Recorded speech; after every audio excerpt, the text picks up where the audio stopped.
Property की permanent ownership अल्लाह की है, तो इसमें इंसान की बात करने को साफ मना कर दिया। इंडिया टुडे का वक्फ के ऊपर जैसे ही स्टिंग ऑपरेशन सामने आया, हर कोई हैरान हो गया।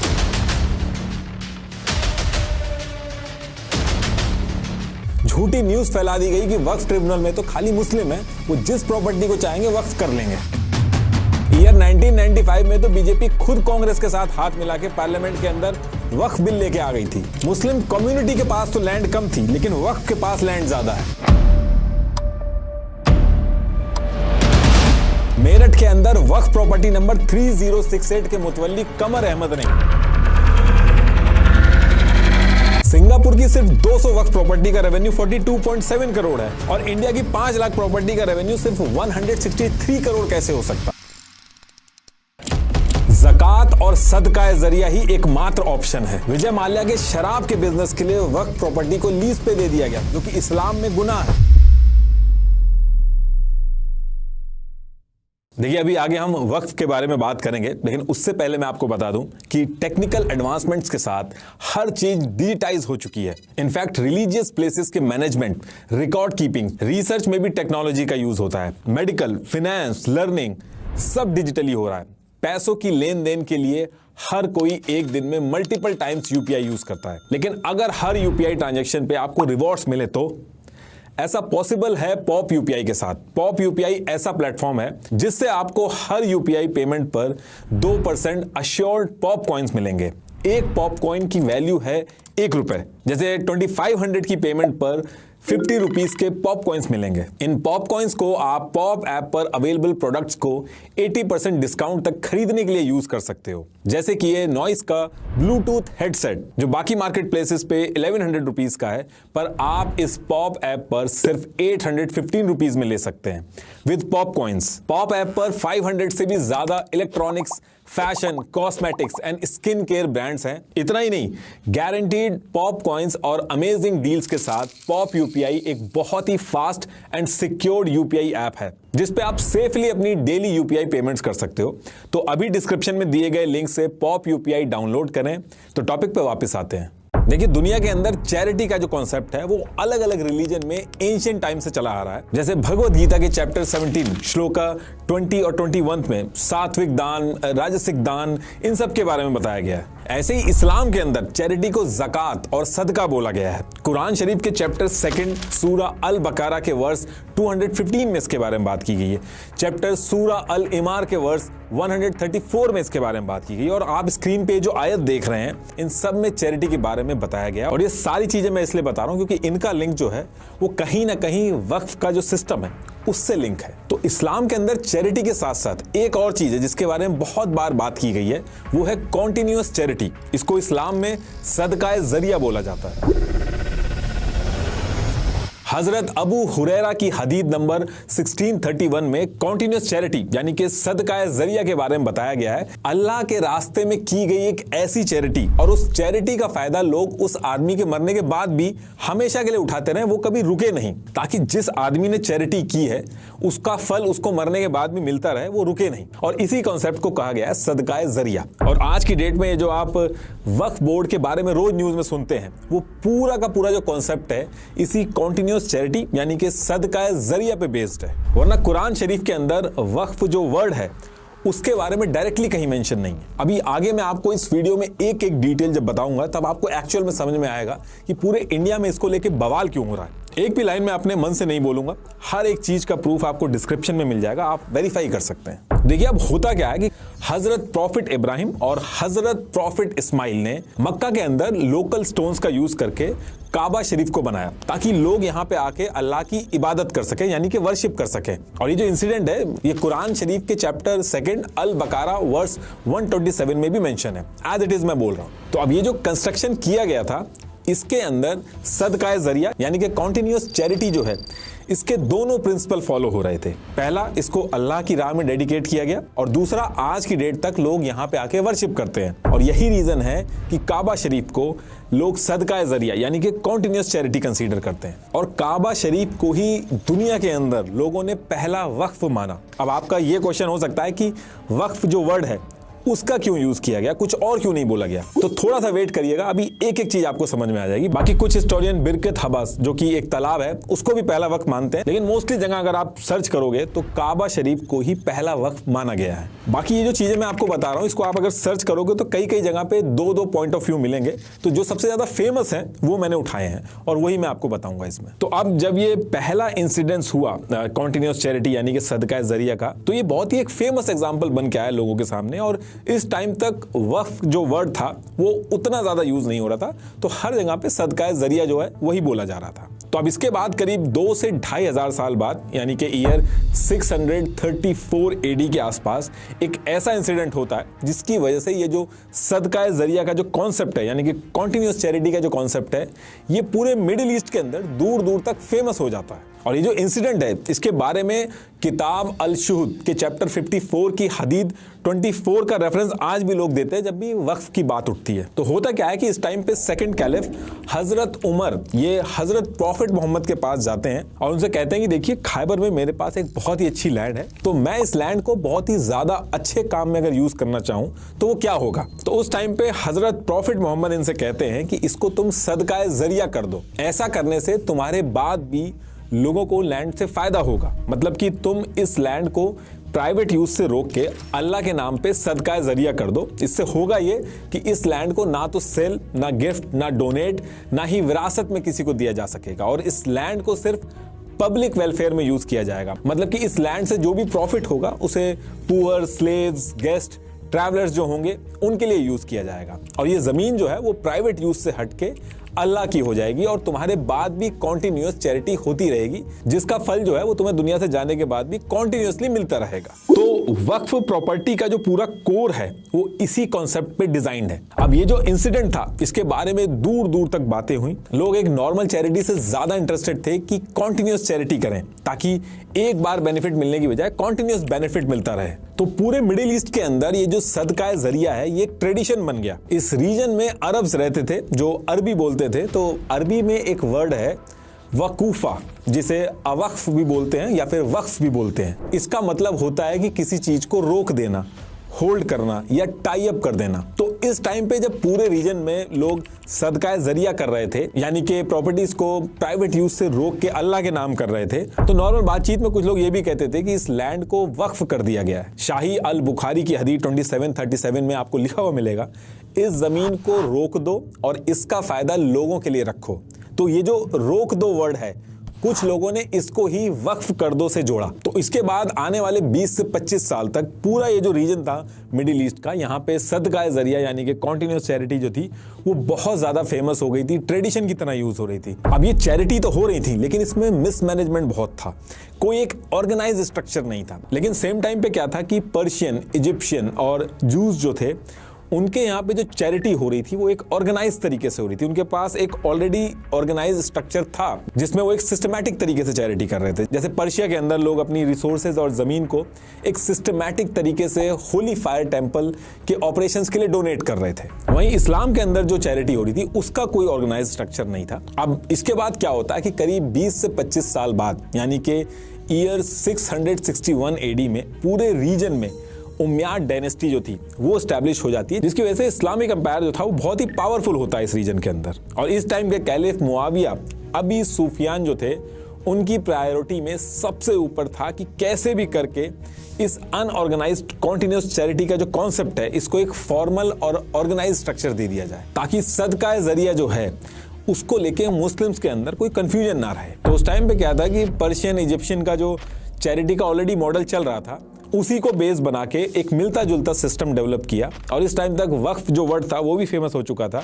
तो इस पूरे सिस्टम को नाम दिया इन्होंने वक्फ सिस्टम और इस वक्फ सिस्टम को पूरी ह्यूमैनिटी के लिए बनाया गया था, सिर्फ मुस्लिम्स के लिए नहीं बनाया गया था। लेकिन आगे चल के ये चीज चेंज होगी। तो ये जो पूरा वक्फ सिस्टम था इसको कैलिफ अबी सुफियान ने डेवलप किया और कुछ ही टाइम बाद अबू सुफियान जो थे वो जब आए तो उन्होंने इस बनाए हुए वक्फ सिस्टम के लॉ को डिफाइन किया जो हर एक मुस्लिम जब वो चैरिटी करेगा तो उसको फॉलो करेगा। तो सबसे पहले इन्होंने क्या किया, पूरे रीजन के अंदर उस टाइम तक जितनी भी प्रॉपर्टी वक्फ हुई थी उसका एक ऑफिशियल रिकॉर्ड बनाना स्टार्ट कर दिया। और जब सारे रिकॉर्ड बन गए तो उन्होंने हर रीजन में वक्फ एडमिनिस्ट्रेटर बनाए, उनको मुतवल्लीज भी बोला जाता है।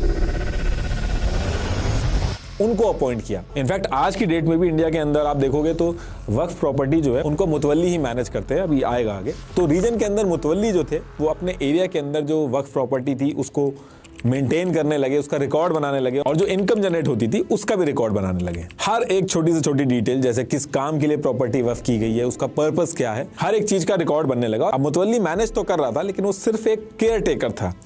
वक्फ प्रॉपर्टी का जो रेवेन्यू था उसमें से वो एक भी रुपया ले नहीं सकता था। इसके बाद इन्होंने वक्फ सेंट्रल रजिस्ट्री बनाई जिसमें ये सब था कि जो प्रॉपर्टी वक्फ की गई है उसका मालिक कौन है, किस पर्पस के लिए डोनेट की गई है, करंट स्टेटस क्या है, हर एक चीज वक्फ सेंट्रल रजिस्ट्री में मेंटेन होने लगी। तो इस तरीके से इसका स्ट्रक्चर बना दिया गया और जो इसके लॉ थे वो भी क्लियरली सबको समझा दिए गए। सबसे पहली चीज इसमें यह कही गई कि एक बार अगर कोई प्रॉपर्टी वक्फ कर दी गई तो उसकी परमानेंट ओनरशिप जो है वो अल्लाह की हो जाएगी और किसी भी कंडीशन में उसकी ओनरशिप जो है वो चेंज नहीं की जा सकती। जिसने उस प्रॉपर्टी को वक्फ किया है यानी कि डोनेट किया है, जो वाकिफ होता है, वो भी अगर दोबारा से चाह ले कि उस प्रॉपर्टी का ओनर बनना तो दोबारा से उस प्रॉपर्टी का ओनर नहीं बन सकता। इनफैक्ट इंडिया के अंदर भी सुप्रीम कोर्ट ने ऑन रिकॉर्ड बोला है, once a Waqf always a वक्फ। तो इसके बाद कोई कंफ्यूजन ना रहे इसलिए वक्फ प्रॉपर्टी का यूज कहां हो सकता है इसके बारे में भी साफ साफ मेंशन कर दिया गया। पहला रिलीजियस पर्पस, दूसरा चैरिटेबल पर्पस। ये एक बार आप पॉज करके पढ़ लेना इनके जितने भी टाइप हैं वक्फ के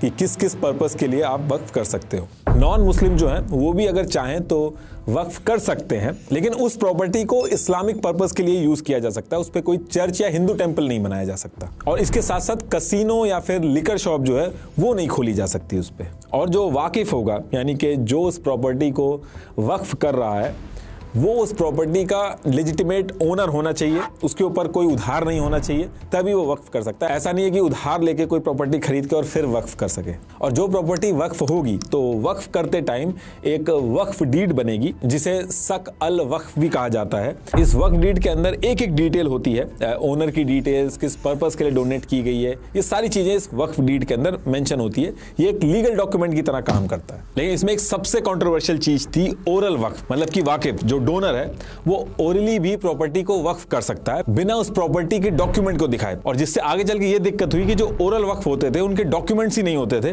तो कोर्ट में केस जाके फंस जाते थे। तो अभी ये जो नया वक्फ एक्ट आया है 2024 में, इसमें इस ओरल वक्फ को भी हटाया गया है। तो इस टाइम पे रिटन और ओरल वक्फ दोनों के लिए रास्ते बना दिए गए थे। देखिए वक्फ के भी टाइप होते हैं और वाकिफ यानी कि जो अपनी प्रॉपर्टी डोनेट कर रहा होता है, वक्फ कर रहा होता है, उसकी मर्जी होती है कि वो किस पर्पस के लिए वक्फ करना चाहता है। जैसे ये इतने टाइप के वक्फ होते हैं, आप पॉज करके एक बार देख लेना। इनमें से कोई भी पर्पस चूज किया जा सकता है। ये चीज वाकिफ यानी कि डोनर की मर्जी होती है कि वो कौन सा वक्फ का ऑप्शन लेना चाहता है। जैसे अगर प्रॉपर्टी वक्फ करते टाइम रिलीजियस वक्फ का ऑप्शन लिया है तो उस प्रॉपर्टी को मदरसा या फिर मस्जिद के काम में लिया जाएगा। इसमें एक फैमिली वक्फ भी होता है जिसे वक्फ अल औलाद भी कहते हैं। इसमें प्रॉपर्टी वक्फ करने के बाद उस प्रॉपर्टी से जो इनकम जनरेट होती है वो वाकिफ के फैमिली मेंबर्स को मिल सकती है। मान लो कोई प्रॉपर्टी वक्फ की गई है और उससे कुछ रेंट आने लगा तो उसका कुछ पोर्शन वाकिफ चाहे तो अपनी प्रॉपर्टी के मेंबर्स के लिए भी अलॉट कर सकता है और इसी को वक्फ अल औलाद या फैमिली वक्फ भी बोलते हैं। वक्फ अल औलाद के बारे में किताब अल शुहूद के चैप्टर 54 की हदीद नंबर 24 में भी मेंशन है। तो ये सारे जो रूल्स थे इस टाइम पे डिफाइन करके वक्फ का एक प्रॉपर सिस्टम बना दिया गया जो अरब्स ने बहुत ज्यादा यूज किया। और फिर आगे चल के जब ऑटोमन एम्पायर आया तो इसको और ऑर्गेनाइज करके इंप्रूव किया और जब ये वक्फ का स्ट्रक्चर बन गया था तो इसको बनने के बाद सबसे पहला जो रिटर्न रिकॉर्ड था वो ईयर 912 एडी के टाइम का मिला था जिसमें पैलेस्टीन के रमल्ला सिटी में रहने वाले फैक अल हादीन ने एक रेस्ट हाउस वक्फ किया था जिसकी बेसिक टर्म्स जो थी वो एक स्टोन की स्लैब पे लिखी हुई थी। अब इसके बाद करीब 200 से 250 साल बाद ईयर 1192 एडी में जब मोहम्मद गौरी भारत पे हमला करता है और सेकंड बैटल ऑफ तराइन में महाराजा पृथ्वीराज चौहान को हार का सामना करना पड़ता है तो उसके बाद इस पूरे एरिया पे मोहम्मद गौरी अपना रूल स्टैब्लिश कर लेता है और इसी के बाद वक्फ को इंडिया के अंदर स्टैब्लिश करने की भी बातें स्टार्ट हुई। अब वक्फ के रूल के हिसाब से वही लैंड डोनेट या फिर वक्फ कर सकता है जो उसकी खुद की लैंड हो और इस्लामिक स्कॉलर्स ने उस टाइम पे कहा कि जो रूलर अपनी शक्ति से किसी एरिया को जीत के अपना रूल स्टैब्लिश करता है वो एरिया उसका माना जाता है। ऐसे स्टेट लैंड को शरिया में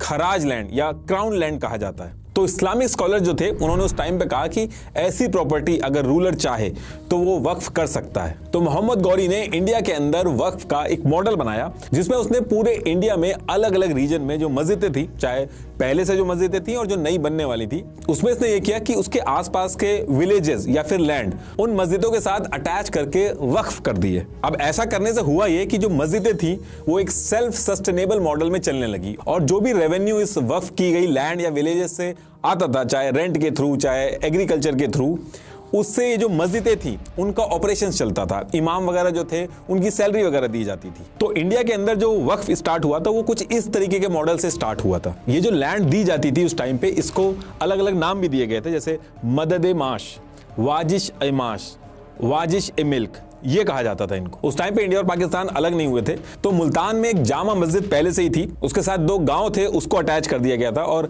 शेखुल इस्लाम नाम के एक आदमी को यहाँ का मुतवल्ली बनाया गया था। तो इंडिया के अंदर इसको सबसे पहली वक्फ की गई प्रॉपर्टी माना जाता है। और ये सब आपको फिरोज शाह तुगलक के टाइम के हिस्टोरिकल टेक्स्ट तारीख ए फिरूज में मिलेंगे। तो इसके बाद इंडिया के अंदर भी एक ट्रेडिशन स्टार्ट हो गया था वक्फ करने का, और जो भी प्रॉपर्टी वक्फ की जाती थी उसका सारा रिकॉर्ड, किसने वक्फ की, किस रूलर के टाइम पे की, मुतवल्ली कौन था, सबका एक ऑफिशियल रिकॉर्ड मेंटेन किया जाता था, जिसे फरमान कहते थे। और बहुत सारी प्रॉपर्टी इस टाइम पे वक्फ की गई थी। इनफैक्ट साउथ के बहमानी सल्तनत के रूलर महमूद गवान, इन्होंने दरगाह के लिए मलहर गांव की 5250 बीघा जमीन वक्फ की थी। और फिर जहांगीर के टाइम पे भी 20 बीघा हाजीपुर बिहार में वक्फ हुए।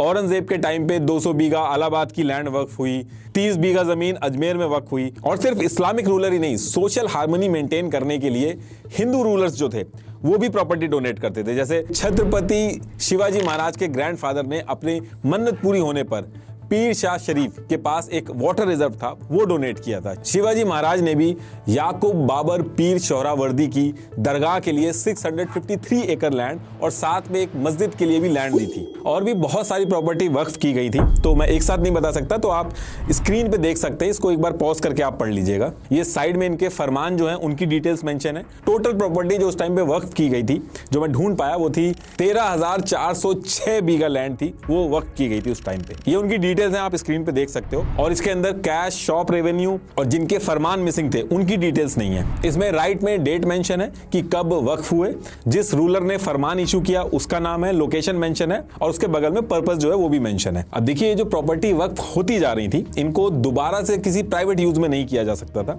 और इंडिया के अंदर इसको मैनेज करने के लिए भी एक सिस्टम बनाया गया था। स्टेट लेवल की जो वक्फ प्रॉपर्टी थी उसको मैनेज करने के लिए सदर असाइन किए गए थे, जो एडमिनिस्ट्रेशन करते थे, इसका ग्रांट्स वगैरह जो होते थे उनको मैनेज करते थे। डिस्ट्रिक्ट लेवल पे सदर ए सरकार की पोस्ट बना के मैनेज करवाते थे ये लोग वक्फ प्रॉपर्टी को, और विलेज लेवल पे जो काजी होते थे वो वक्फ प्रॉपर्टी को देखते थे। बाकी इन वक्फ प्रॉपर्टी का जो रेवेन्यू वगैरह कलेक्ट करने का जो काम था वो दीवान को दिया गया था, और डेली जो एक्टिविटीज होती थी वो मुतवल्ली देखते थे। और ये जो टाइम चल रहा था, इस टाइम पे मुगल अंपायर का जो पॉलिटिकल और एडमिनिस्ट्रेटिव कैपिटल जो था वो दिल्ली था। तो जितने भी रूलर्स थे उन्होंने अपने बड़े बड़े रिलीजियस इंस्टीट्यूट जो थे वो दिल्ली में ही बनवाए थे। और ईयर 1628 में तो शाहजहां ने दिल्ली के एरिया में शाहजहानाबाद नाम से एक पूरा शहर बसा दिया था। ये जो Chandni Chowk, red fort, old Delhi वाला जो एरिया है सब इसी में आता था। तो अब क्या होता है कि इसके करीब 28 साल बाद ईयर 1656 में दिल्ली का जो एरिया था वहां पे जामा मस्जिद भी बनाई गई, और जामा मस्जिद के आसपास की जो जमीन थी उसको वक्फ कर दिया गया था। इसलिए आप देखोगे कि सबसे ज्यादा जो वक्फ बोर्ड का जो कन्फ्लिक्ट है वो दिल्ली के अंदर आप देखते होगे गवर्नमेंट के साथ, और इसके पीछे रीजन क्या है वो अभी आगे बताऊंगा मैं आपको। अब देखिए इसके बाद क्या होता है कि ईयर 1757 आते आते ब्रिटिशर्स जो थे वो इंडिया के अंदर आके रूल करने लगे थे, और मुगल्स जो थे वो काफी वीक हो चुके थे इस टाइम तक। तो ब्रिटिशर्स ने जब इंडिया पे रूल करना चालू किया तो इन्होंने एक चीज की कि हिंदू और मुस्लिम्स के जो धार्मिक मुद्दे थे उनके साथ छेड़छाड़ नहीं की, क्योंकि उनको पता था कि ऐसा करने से उनको बहुत ज्यादा नुकसान हो सकता है। तो अंग्रेजों की इंटेंशन पे कोई शक ना करे कि आगे चल के रिलीजियस मुद्दों में छेड़छाड़ करेंगे। अंग्रेजों ने एक रॉयल फरमान निकाला था जिसको द रेगुलेशन ऑफ 1772 भी कहते हैं, जिसमें इन्होंने क्लियरली मेंशन कर दिया था कि हिंदू और मुस्लिम के जो रिलीजियस चीजें हैं उनमें ये बिल्कुल भी इंटरफेयर नहीं करेंगे। तो मुगलों का बनाया हुआ जो वक्फ सिस्टम था उसमें भी इन्होंने कोई छेड़छाड़ नहीं की। आने वाले 30 से 35 सालों तक वक्फ सिस्टम जैसे पहले चल रहा था वैसे ही चलता रहता है। अब इसके बाद क्या होता है कि ईयर 1810 का जो टाइम था, ये टाइम आते आते वक्फ के अंदर दीवान, मुतवल्ली और खादिम जो थे इनके करप्शन के केसेस बहुत ज्यादा आने लगे थे, जिसको लेके लोग अंग्रेजों के पास आते थे। और इसी चीज को लेके पहली बार ऐसा होता है कि वक्फ के मैटर में मुस्लिम्स के अलावा एक कोई तीसरी एंटिटी इंटरफेयर करना स्टार्ट करती है। अभी जो टाइम था, इस टाइम पे ब्रिटिशर्स जो थे उनकी इंडिया के अंदर जो रिलीजियस लैंड थे उनके ऊपर वैसे ही नजर थी, क्योंकि इन्होंने लड़ाई और दंगों के डर से बोल तो दिया था कि इंटरफेयर नहीं करेंगे, लेकिन इन रिलीजियस प्रॉपर्टीज से काफी रेवेन्यू जनरेट हो रहा था, जिसके ऊपर अंग्रेजों की नजर थी और वो अंग्रेजों को मिल नहीं पा रहा था। तो अब ये जो करप्शन के केसेस चल रहे थे, इसको लेके आने वाले 20 साल तक बहुत ज्यादा इशू खड़े होते हैं। और फिर ईयर 1820 में अंग्रेज एक एक्ट लेके आते हैं, द लैंड रिजम्पशन एक्ट 1828-29। इसकी वजह से फिर से दिक्कतें खड़ी हो जाती हैं। इस एक्ट में यह था कि उस टाइम पे इंडिया के अंदर काफी लैंड ऐसा था जो टैक्स नहीं दे रहा था, तो इस एक्ट के जरिए यह था कि अब उनसे भी टैक्स लिया जाएगा। तो वक्फ प्रॉपर्टी जो थी वो भी टैक्स नहीं दे रही थी, उसके ऊपर भी इस एक्ट का इंपैक्ट हुआ।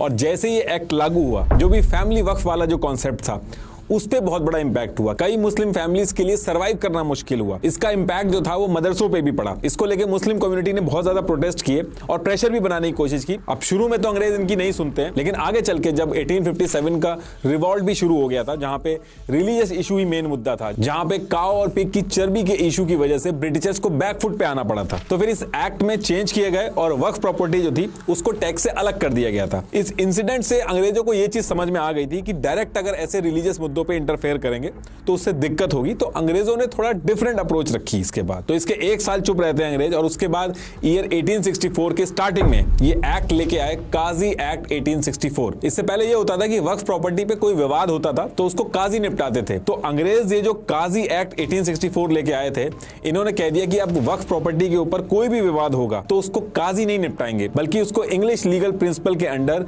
इंग्लिश जज जो होंगे वो सिविल कोर्ट में देखेंगे। कुल मिला के उन्होंने कह दिया कि अब काजी की नहीं चलेगी वक्फ प्रॉपर्टी के ऊपर। और फिर इसके 17 से 18 साल बाद यानी कि ईयर 1882 में the transfer of property act 1882 लेके आए, और इस एक्ट की वजह से सबसे ज्यादा दिक्कत हुई वक्फ प्रॉपर्टी को।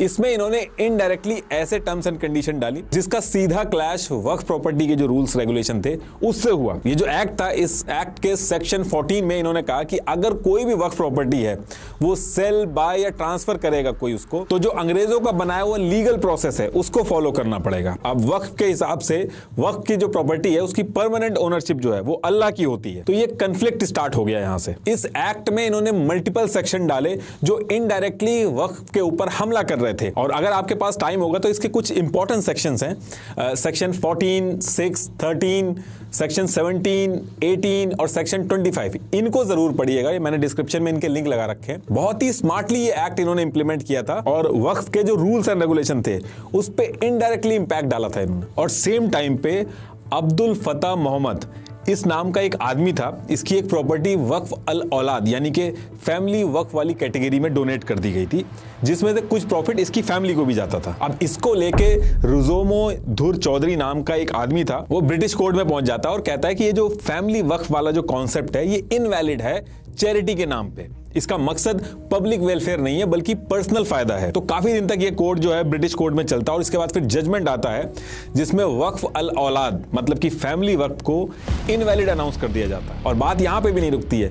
इसके 12 साल बाद 2 फरवरी 1894 को ब्रिटिशर्स लैंड एक्विजिशन एक्ट 1894, जिसमें ये लेके आए कि ब्रिटिश गवर्नमेंट अगर चाहे इंडिया के अंदर उसको पब्लिक के लिए कुछ अगर बनाना है, मतलब कि कोई road, train, dam, river, hospital वगैरह अगर उसको बनाना हो तो वो किसी भी लैंड को अपने अंडर ले सकता है और उसके बदले में जो उसका कॉम्पनसेशन होगा वो दे देगा। और ये जो एक्ट ये लेके आए थे, इस एक्ट में इन्होंने वक्फ की जो प्रॉपर्टी थी उसको भी इंक्लूड कर रखा था। अब वक्फ प्रॉपर्टी का जो कॉन्सेप्ट है उसके हिसाब से परमानेंट ओनरशिप तो अल्लाह की है, तो मुस्लिम जो है वो वक्फ प्रॉपर्टी को बेच नहीं सकते। अगर कोई गवर्नमेंट प्रोजेक्ट आ भी जाएगा उसमें तो वो उससे पैसा नहीं ले सकते। लेकिन अंग्रेज मानते नहीं है, इस एक्ट को जबरदस्ती इंप्लीमेंट कर देते हैं। तो अब यहां से धीरे धीरे करके जितनी भी वक्फ प्रॉपर्टी थी उन पे ब्रिटिशर जो है वो इनडायरेक्टली कंट्रोल लेना शुरू कर रहे थे। तो ऐसे 11 साल बाद यानी कि ईयर 1911 में ब्रिटिशर्स क्या करते हैं कि इंडिया की जो कैपिटल थी उसको कलकत्ता से शिफ्ट करके दिल्ली कर देते हैं। और उस टाइम पे मुस्लिम पॉपुलेशन बहुत ज्यादा थी दिल्ली के अंदर और मुस्लिम रिलीजियस स्ट्रक्चर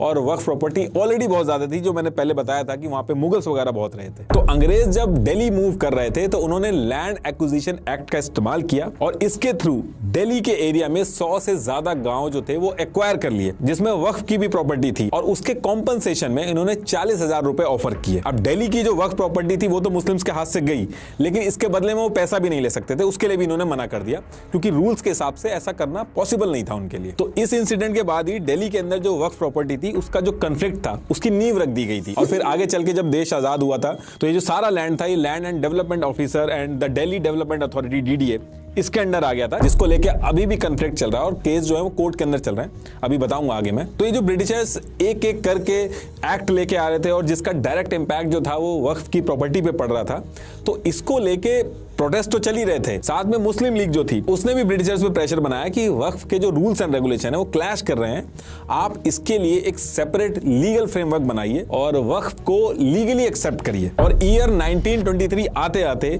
मुस्लिम लीग जो थी वो ब्रिटिशर्स को ये बात समझाने में सफल रही थी, और फिर ब्रिटिश गवर्नमेंट ने पहली बार वक्फ को लीगली इंडिया के अंदर एक्सेप्ट किया। और फिर 5 अगस्त 1923 को द मुसलमान वक्फ एक्ट 1923 लेके आए। इसमें इन्होंने वक्फ की डेफिनेशन लीगली डिफाइन की। फिर इसमें यह कहा गया जो मुस्लिम रिलीजन को फॉलो करता है वो अपनी किसी भी प्रॉपर्टी को मुस्लिम्स लॉ में रिलीजियस और चैरिटेबल पर्पस के लिए परमानेंट डेडिकेट कर सकता है। अब इससे हुआ यह कि ये जो कॉन्टिन्यूअस चैरिटी का जो पूरा कॉन्सेप्ट था, इससे पहले पूरी ह्यूमैनिटी के लिए आया था, लेकिन इसके बाद अंग्रेजों ने इसे इनडायरेक्टली सिर्फ मुस्लिम्स के लिए कर दिया गया। फिर इसमें यह कहा गया कि अब से जितनी भी वक्फ प्रॉपर्टी होगी उनका मैंडेटरी रजिस्ट्रेशन होगा, वक्फ की जो इनकम होगी, एक्सपेंसेस होंगे, सबका ऑफिशियल रिकॉर्ड मेंटेन होगा। और इस एक्ट के सेक्शन 3 में कहा गया कि मुतवल्ली जो होगा वो 2000 से ज्यादा जितनी भी इनकम करेगा सबका ऑडिट करवा के कोर्ट के अंदर सबमिट करेगा। और अगर कोई आगे चल के घपला सामने आता है तो इस एक्ट के सेक्शन 10 में साफ मेंशन था कि ब्रिटिश कोर्ट में उसके ऊपर केस चलेगा। और इसके बाद इसमें यह कहा गया कि इंडिया के हर स्टेट में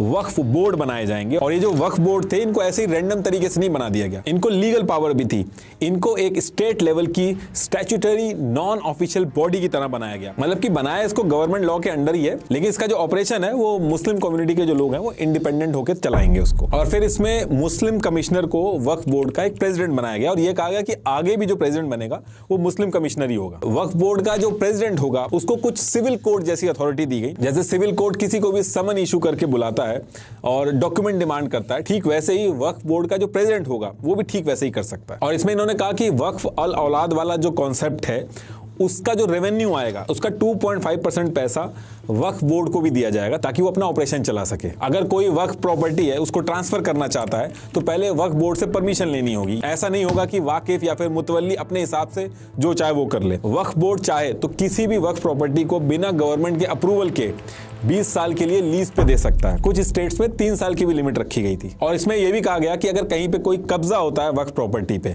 तो पुलिस को साथ में लेके 45 डेज में कब्जा हटाया जा सकता है। बेसिकली ब्रिटिशर जो ये एक्ट लेके आए थे इसके बाद वक्फ बोर्ड जो था वो वक्फ प्रॉपर्टी का पूरा कर्ता धर्ता बन गया था। और ये जो वक्फ बोर्ड था स्टेट लेवल पे ऑपरेट कर रहा था, यानी कि हर स्टेट का अलग वक्फ बोर्ड था। और एक हायरार्की बनाई इन्होंने, सेम चीज इन्होंने डिस्ट्रिक्ट लेवल पे भी करी। हर डिस्ट्रिक्ट के लिए वक्फ कमिश्नर बनाए, उनका काम था डिस्ट्रिक्ट लेवल पे वक्फ प्रॉपर्टी को हैंडल करना, रजिस्ट्रेशन वगैरह ये सारी चीजें देखना। और ये सब करने के बाद वक्फ फंड भी बनाए गए, क्योंकि ये सारा ऑपरेशन चलाने के लिए इंडिया के अंदर फंड्स की भी जरूरत थी। तो इसके लिए अलग से वक्फ फंड बनाए गए जिसमें 3 तरह से पैसे इकट्ठे करने के रूल बनाए गए। एक तो कुछ पैसे इसमें time to time British government जो होगी वो देगी, बाकी अलग से अगर कोई प्राइवेट डोनेशन करना चाहे वक्फ के फंड के अंदर तो वो भी कर सकता है। तीसरी चीज, वक्फ की जो प्रॉपर्टी होगी उससे जो रेवेन्यू आएगा उसमें से भी कुछ पैसा जो है वो इस वक्फ फंड के अंदर डाला जाएगा ताकि ये पूरा वक्फ बोर्ड का जो ऑपरेशन है वो आसानी से चलता रहे। अब इसके कुछ सालों बाद अंग्रेज इंडिया से चले जाते हैं, हमें आजादी मिलती है और इंडिया और पाकिस्तान 2 अलग देश बन चुके थे।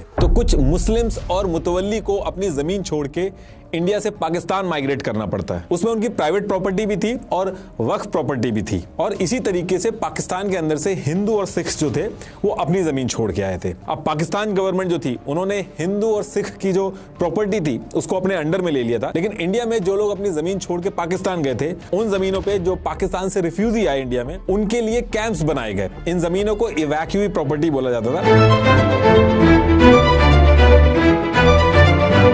मतलब कि ऐसी प्रॉपर्टी जिनके ओनर 1 मार्च 1947 के बाद इंडिया छोड़ के पाकिस्तान चले गए थे, उनको इवैक्यूई प्रॉपर्टी बोला गया। सबसे ज्यादा इवैक्यूई प्रॉपर्टी जो थी वो पंजाब, हरियाणा, दिल्ली और यूपी में थी। और पाकिस्तान के अंदर से हिंदू और सिख जितनी लैंड छोड़ के आए थे, उसके बेसिस पे इन इवैक्यूई प्रॉपर्टी को इंडिया के अंदर अलॉट किया जा रहा था। लेकिन बहुत ही कम टाइम के अंदर ये जो इवैक्यूई प्रॉपर्टी थी, इसके अंदर लोगों के बीच में कन्फ्लिक्ट स्टार्ट हो गए।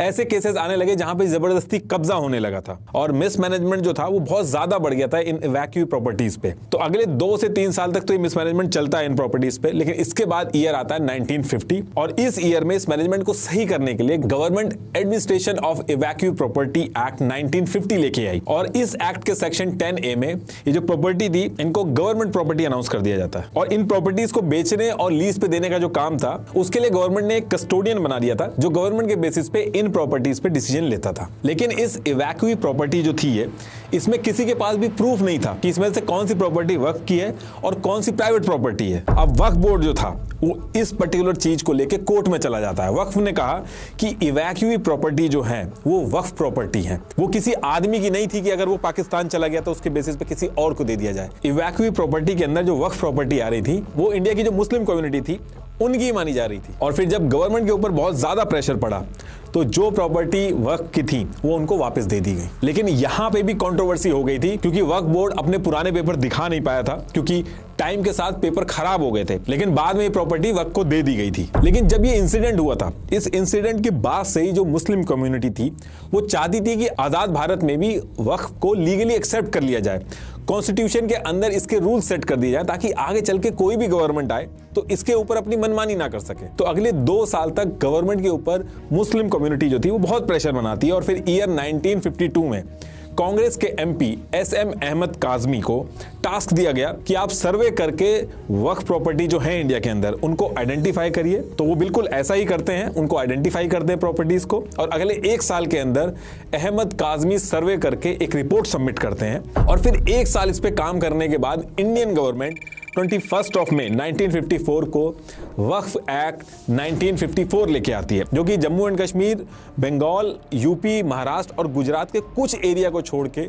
पूरे इंडिया में इंप्लीमेंट होता है। तो ये जो वक्फ एक्ट 1954 गवर्नमेंट लेके आई थी, बेसिकली इसमें जो अंग्रेजों ने लीगल सिस्टम पहले वक्फ को लेके बनाया था, ये मॉडल भी उसी पे बेस्ड था। वक्फ कमेटी जो थी, वक्फ बोर्ड जो थे और जो वक्फ फंड बनाए गए थे, वो सारा मॉडल उसी तरीके से था। और इसमें हर थोड़े टाइम पे अमेंडमेंट हुए। मैं एक साथ जोड़ के बता दे रहा हूं, आप स्क्रीन पे देख सकते हैं, ये इतनी बार अलग अलग एक्ट जो है वो लाए गए थे। बाकी इंडियन गवर्नमेंट ने जो इसमें इंपॉर्टेंट पॉइंट ऐड किए थे वो मैं आपको इसमें बता देता हूं। तो इस एक्ट में बोला गया कि पहले तो जितने भी स्टेट हैं इंडिया के अंदर, हर स्टेट का अपना एक अलग से वक्फ बोर्ड होगा। जैसे गुजरात के अंदर गुजरात वक्फ बोर्ड होगा, यूपी के अंदर यूपी वक्फ बोर्ड होगा। ऐसे करके सारे जितने भी स्टेट्स हैं उनके सेपरेट वक्फ बोर्ड होंगे जो उस स्टेट की वक्फ प्रॉपर्टी को मैनेज करेंगे। अगर कोई स्टेट ऐसी है जहां पे जो शिया मुस्लिम्स हैं, उनकी पॉपुलेशन ने डोनेशन ज्यादा की है से मतलब कि वक्फ प्रॉपर्टी जो उनकी है शिया मुस्लिम की, वो 15% से ज्यादा है, तो उस केस में उस स्टेट में 2 वक्फ बोर्ड बनाए जाएंगे, एक शिया वक्फ बोर्ड, दूसरा सुन्नी वक्फ बोर्ड।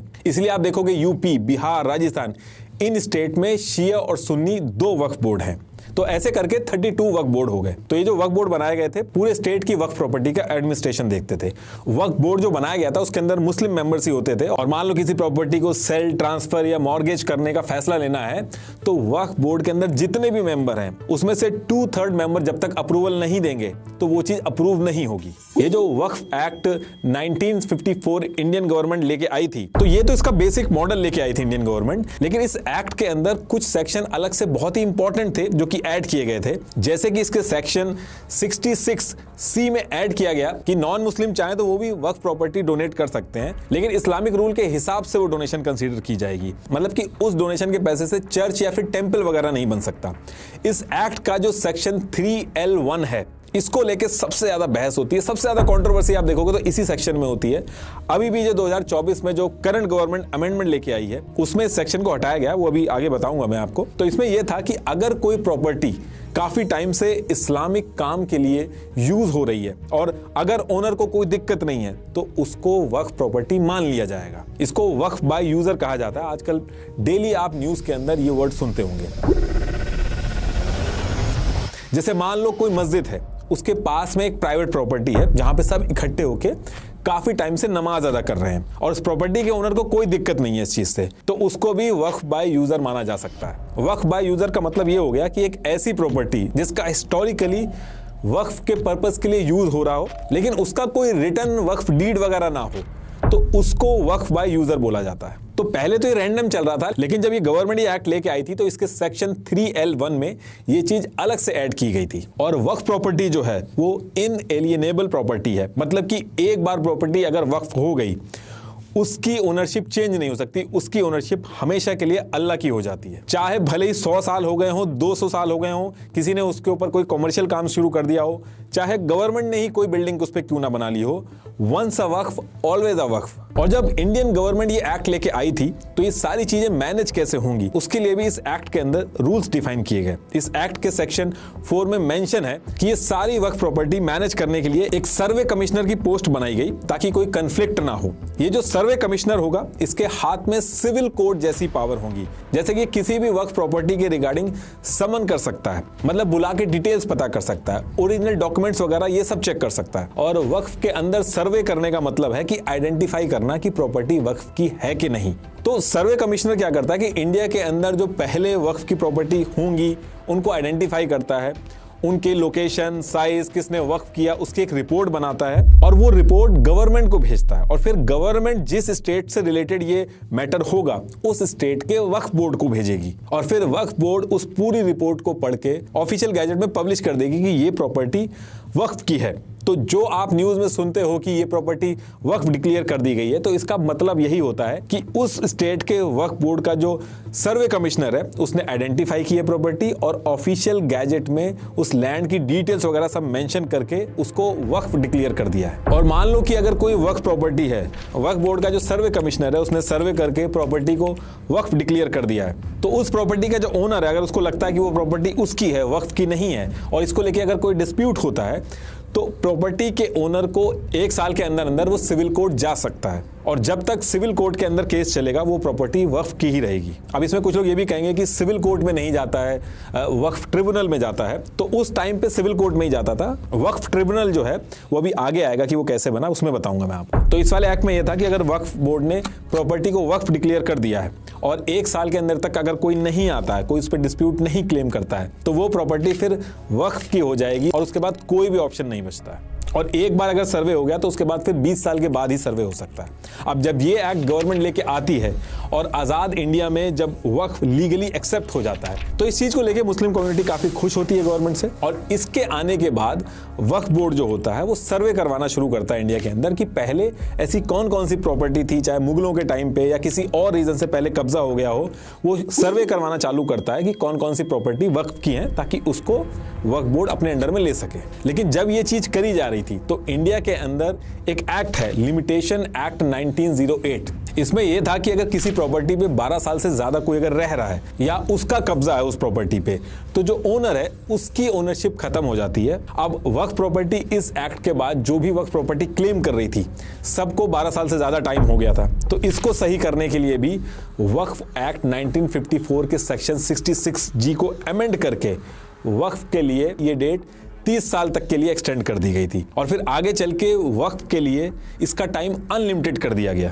वक्फ एक्ट जब ये बनाया गया था इसके बहुत सारे रूल्स एंड रेगुलेशन कन्फ्लिक्ट कर रहे थे, तो ये इतने सारे इंडिया के जो एक्ट थे उनको चेंज करना पड़ा था। ये आप पॉज करके एक बार देख सकते हैं। तो जब ये एक्ट आया और सर्वे स्टार्ट हुए तो वक्फ प्रॉपर्टी जो है वो बढ़ी। तो जैसे राजस्थान में पहले जहां 73 वक्फ प्रॉपर्टी थी वहां 1965 हो गई थी, आंध्र प्रदेश में 15,300 थी, वहां पे 35,706 हो गई थी। अब देखिए अलग अलग स्टेट जो थे उनके लिए तो अलग अलग वक्फ बोर्ड बना दिए गए थे, लेकिन सेंटर लेवल पे कोई चीज नहीं थी जो इन सारे स्टेट के जो वक्फ बोर्ड हैं इनको सेंट्रलाइज कर सके। तो अब टाइम आ चुका था पूरे इंडिया के अंदर वक्फ बोर्ड को सेंट्रलाइज करने का, ताकि वक्फ का जो ऑपरेशन है वो सही से चल सके और करप्शन कम हो। क्योंकि स्टेट के अंदर जो वक्फ बोर्ड थे उसमें मुतवल्ली जो थे उनके करप्शन के केसेस आ रहे थे और पॉलिटिशियंस वगैरह जो थे वो अपनी पावर का यूज करके वक्फ प्रॉपर्टी पे कब्जा भी कर रहे थे। वक्फ प्रॉपर्टी की लीज से, रेंट से जो रेवेन्यू आ रहा था उसमें बहुत ज्यादा घपला हो रहा था। तो इन सारी चीजों से निपटने के लिए वक्फ एक्ट के सेक्शन 8A में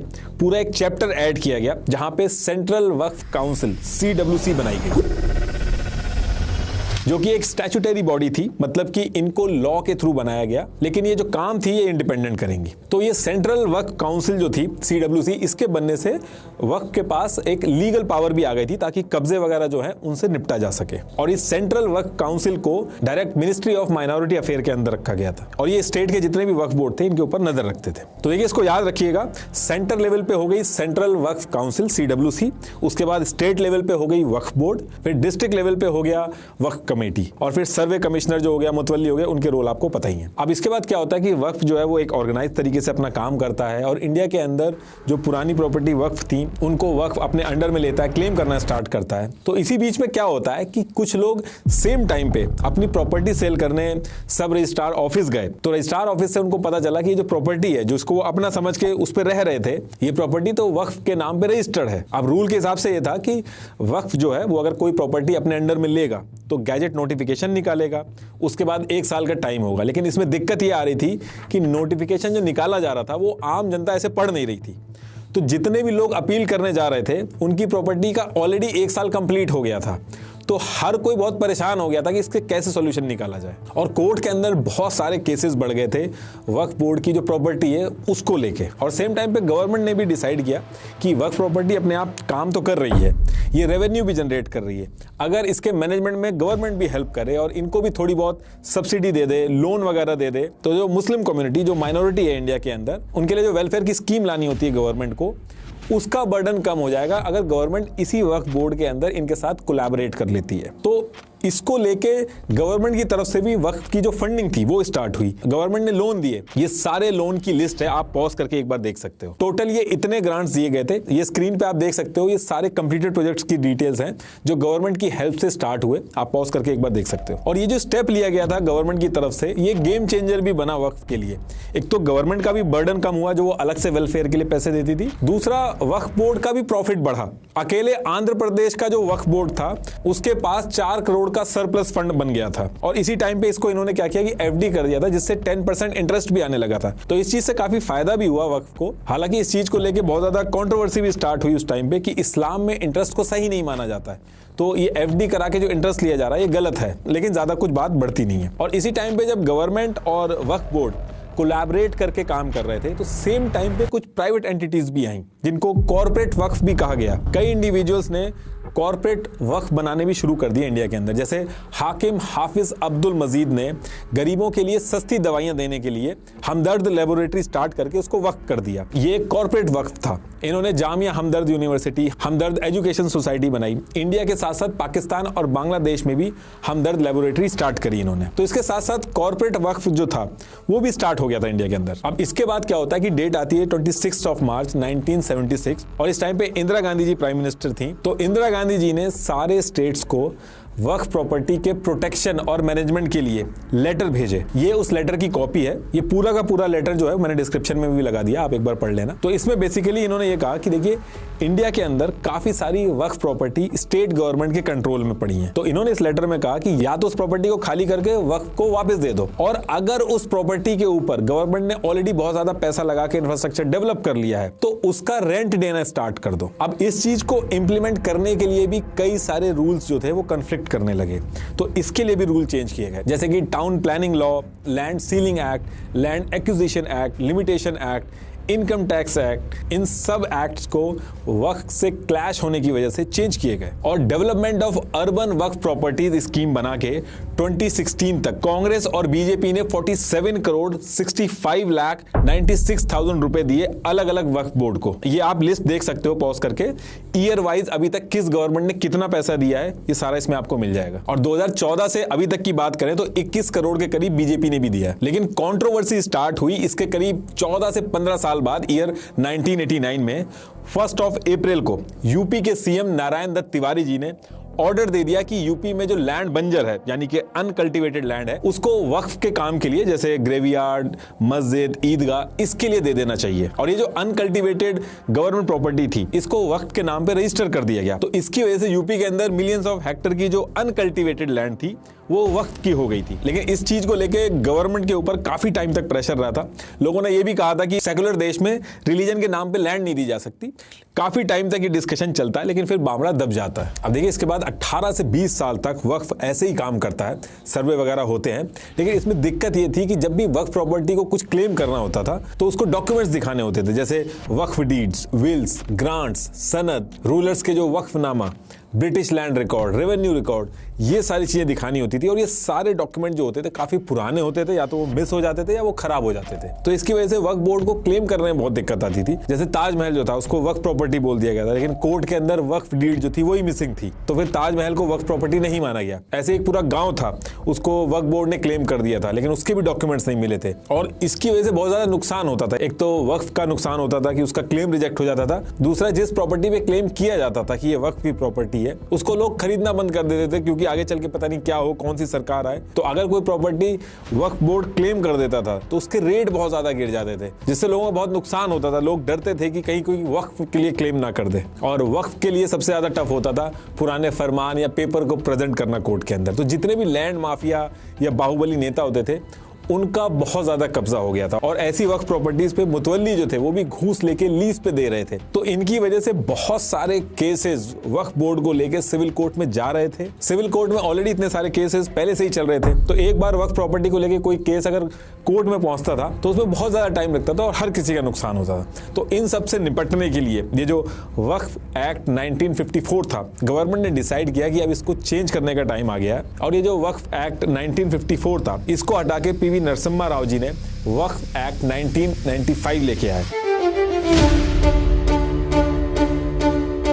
इसमें वक्फ बोर्ड को और स्ट्रॉन्ग किया गया, जिसमें बीजेपी ने खुल के सपोर्ट किया पार्लियामेंट के अंदर। अब ये जो नया एक्ट बनाया गया था, इसमें सबसे पहले वक्फ ट्रिब्यूनल बनाए गए। वक्फ ट्रिब्यूनल एक तरह से आप ऐसे समझिए कि फास्ट ट्रैक कोर्ट है, जैसे आर्म फोर्स ट्रिब्यूनल है, रेलवे ट्रिब्यूनल है, इंडस्ट्री ट्रिब्यूनल है, ऐसे ही वक्फ ट्रिब्यूनल बनाया गया ताकि हाई कोर्ट और सुप्रीम कोर्ट के ऊपर बर्डन कम आ सके और केस जल्दी निपटाए जा सके। अब इसमें एक कंफ्यूजन और रहता है कि वक्फ ट्रिब्यूनल जो है, इसके अंदर सारे के सारे जो मेंबर्स हैं वो मुस्लिम है और मुस्लिम ही डिसाइड करते हैं। तो देखिए, ऐसा नहीं है। वक्फ ट्रिब्यूनल में 3 मेंबर होते हैं। एक मेंबर स्टेट सिविल सर्विस से होता है, एक जुडिशियल सर्विसेज से, और तीसरा जो मेंबर होता है वो एक मुस्लिम लॉ स्पेशलिस्ट होता है। और जैसे कोर्ट के पास पावर होती है, वैसी पावर वक्फ ट्रिब्यूनल को भी दी गई इस एक्ट में। वक्फ ट्रिब्यूनल का जो फैसला होगा वो कोर्ट की तरह फाइनल जजमेंट की तरह होगा। इसके अगेंस्ट आप अपील नहीं कर सकते, लेकिन हाँ, अगर कोई लीगल एरर निकलता है तो उसको रिव्यू कराया जा सकता है। तो कहने का मतलब है कि अब इसके बाद वक्फ ट्रिब्यूनल ने अगर किसी प्रॉपर्टी पे अपना फैसला सुना दिया कि ये प्रॉपर्टी वक्फ की है, तो वो चेंज नहीं की जा सकती। और इसमें जो सबसे कंट्रोवर्शियल चीज ऐड की गई थी वो इसके सेक्शन 40 में बर्डन ऑफ प्रूफ। इसमें यह है कि अगर वक्फ किसी प्रॉपर्टी को क्लेम करेगा तो जो प्रॉपर्टी का ओनर होगा उसको प्रूव करना होगा कि वो प्रॉपर्टी उसकी है, वो उसका लेजिटिमेट ओनर है। और जब तक प्रूफ नहीं होता तो वो प्रॉपर्टी वक्फ की मानी जाएगी। बाकी ये जो वक्फ प्रॉपर्टी के ऊपर लैंड माफिया वगैरह ने कब्जा वगैरह कर लिया था, इसके लिए इसमें रूल बनाए गए। इसको कॉग्निजेबल और नॉन बेलेबल ऑफेंस माना जाएगा और 2 साल तक की सजा सुनाई जाएगी। अब जब ये एक्ट पास हुआ, यानी कि वक्फ एक्ट 1995 जो बीजेपी और कांग्रेस ने मिलकर पास कराया, इसलिए मैं वक्फ अमेंडमेंट को सपोर्ट करते हुए इस बिल को पूरी पुरजोर साथ देते हुए, तो इस चीज को लेकर वक्फ के अगेंस्ट में भी बातें शुरू हो गई इंडिया के अंदर, क्योंकि लोग कह रहे थे कि टेंपल्स जो हैं वो गवर्नमेंट के अंदर में रखे गए हैं, मंदिरों का जो पैसा है वो भी गवर्नमेंट के पास जाता है। और क्योंकि वक्फ को इंडिपेंडेंट बॉडी की तरह पावर दी जा रही थी, तो लोग इससे नाराज हो रहे थे। इसको काउंटर करने के लिए लोग इंडिया के बाहर की जो कंट्रीज थी उसके भी एग्जाम्पल देते थे, क्योंकि सेम टाइम पे क्या हो रहा था कि इंडिया के बाहर की कंट्रीज में वक्फ को लेके इंडिया से एकदम अलग डेवलपमेंट हो रहा था। जैसे टर्की, वहां पे मुस्तफा केमाल ने वक्फ मिनिस्ट्री को बंद कर दिया और सारी वक्फ प्रॉपर्टी जो थी वो टर्की गवर्नमेंट ने अपने अंडर में ले ली थी। और ऐसे इजिप्ट के अंदर भी वक्फ प्रॉपर्टी को गवर्नमेंट ने अपने कंट्रोल में ले लिया था। अल्जीरिया और मोरक्को में भी वक्फ प्रॉपर्टी गवर्नमेंट ने अपने अंडर में ले ली थी।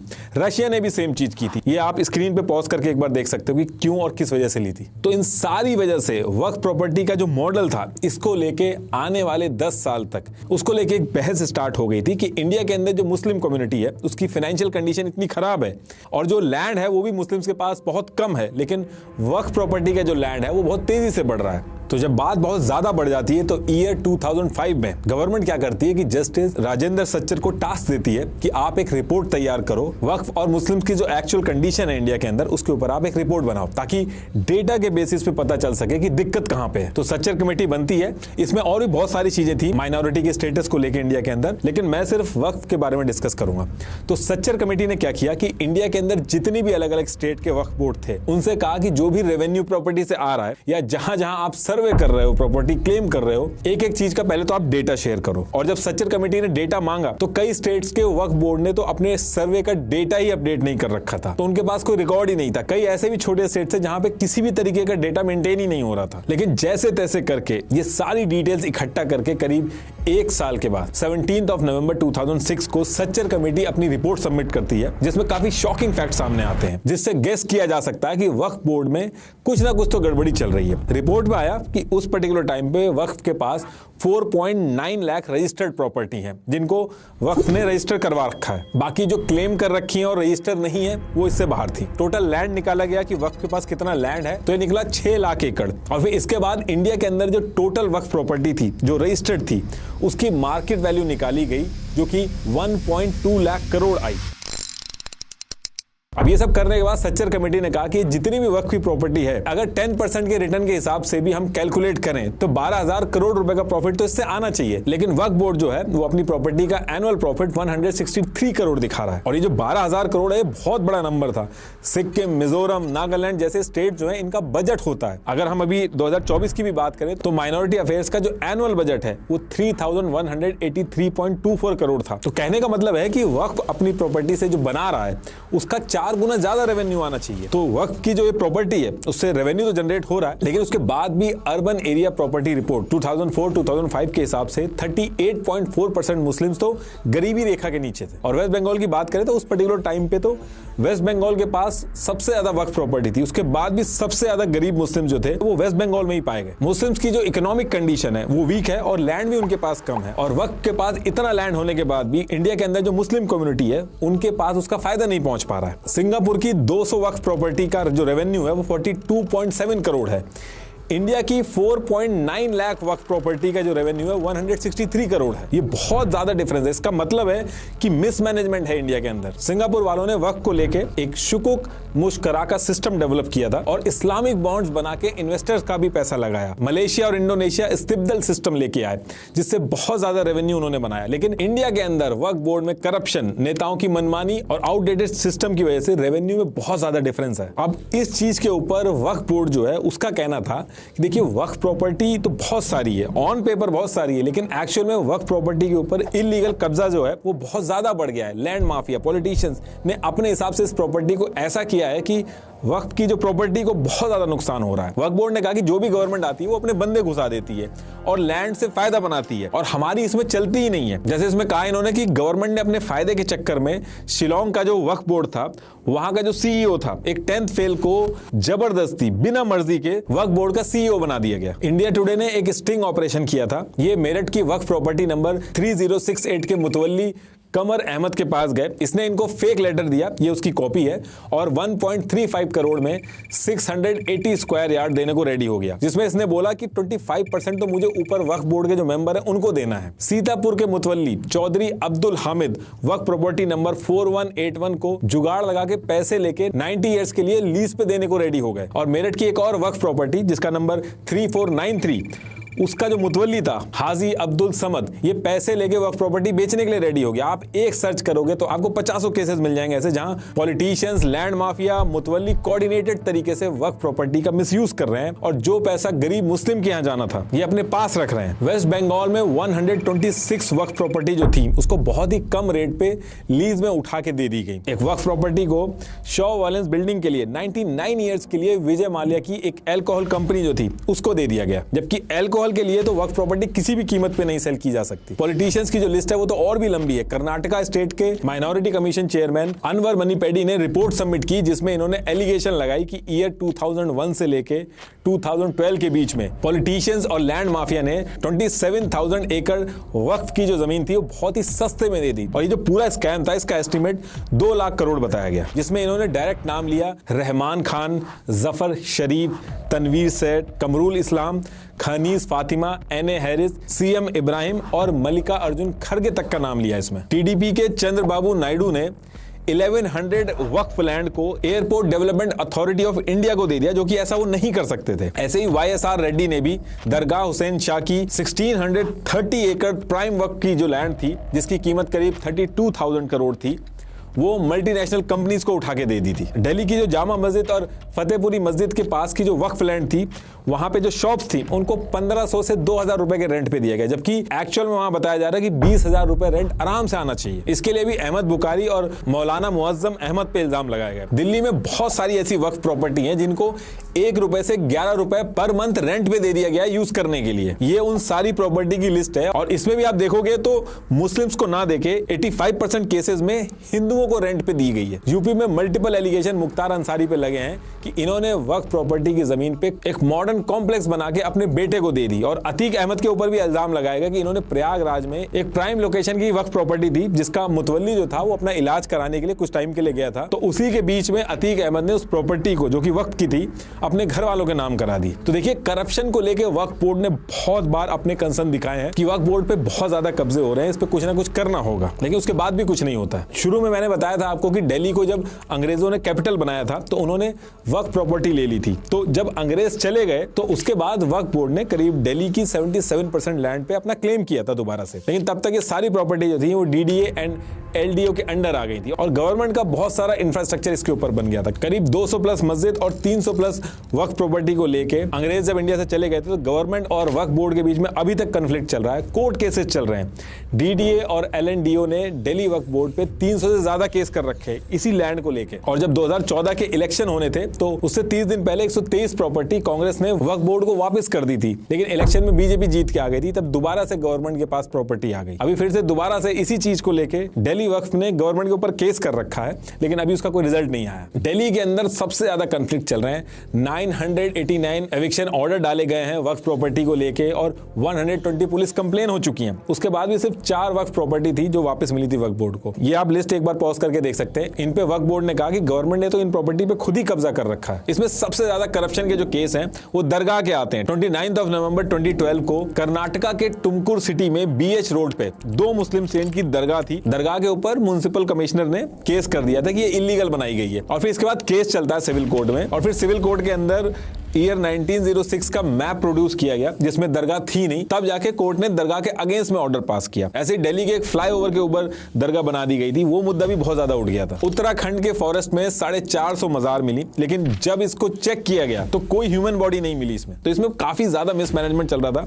मुकेश अंबानी के घर से लेके ईडन गार्डन स्टेडियम तक बहुत सारी प्राइम प्रॉपर्टीज जो हैं वो इंडिया के अंदर कन्फ्लिक्ट में फंसी हुई है, कोर्ट में केस चल रहे हैं। ये पूरी लिस्ट आप पॉज करके एक बार देख सकते हो जो प्राइम लोकेशन है जहां पे कन्फ्लिक्ट चल रहा है। इस पूरे वक्त के मिसमैनेजमेंट को लेके एक वक्फ मैनेजमेंट सिस्टम ऑफ इंडिया बनाया गया ताकि कब्जा रोका जा सके। ये एक ऑनलाइन पोर्टल है। इस ऑनलाइन पोर्टल को अगर आप खोल के देखोगे तो स्टेट वाइज वक्फ प्रॉपर्टी की डिटेल्स मिल जाएंगी। आप भी चाहो तो आप अपने एरिया की डिटेल्स देख सकते हो इस वेबसाइट पे। इसमें वक्फ प्रॉपर्टी के जीपीएस कोऑर्डिनेट, जो केस चल रहे हैं उनकी डिटेल्स मिलेंगी आपको। सर्वे आने के बाद जो रिपोर्ट्स आई हैं वो मिलेंगी, फाइनेंशियल डेटा, रेंट कितना आ रहा, एनुअल बैलेंस शीट, सब कुछ मिलेगा आपको इसमें। इस पोर्टल पे जाके आप देखोगे तो टोटल 58,000 कंप्लेन रजिस्टर्ड हैं। 40,951 केसेस जो है वो वक्फ ट्रिब्यूनल में पेंडिंग है।